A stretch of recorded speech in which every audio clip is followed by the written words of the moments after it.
Ça fait partie des difficultés de notre profession. Nous en parlerons tout à l'heure au cours de notre discours.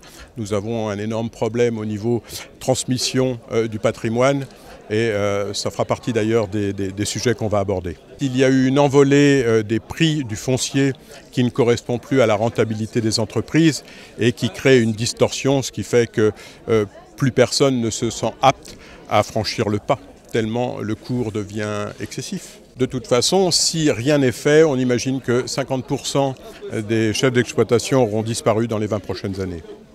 Donc il y a du travail à faire. L'arrondissement de Château-Thierry avec les communes de Charly, Tréloux et tout ça. Et du reste, il y a beaucoup de vignerons de ces communes-là. C'est faire prendre conscience aux Hauts-de-France qu'ils ont la chance, et nous sommes aussi d'ailleurs ravis, de posséder 10% de l'ensemble des terres de Champagne sur leur géographie. Et ça, peu de gens en sont conscients. Pour nous, c'est un atout. Parce qu'au départ, je dirais qu'on aurait préféré être dans le Grand Est. Et aujourd'hui, on s'aperçoit que finalement, ça nous ouvre vers à la fois la Belgique, l'Angleterre et l'île et toute sa région. Et c'est formidable. Et d'ailleurs, cette journée est là pour le dire. Champagne a son originalité.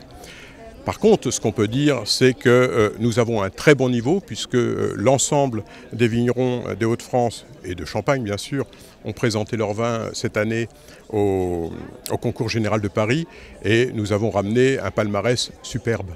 Je pense qu'il y a toujours eu un intérêt pour le champagne. Le champagne, c'est la célébration de la fête, c'est aussi l'art du savoir-vivre, du savoir-être.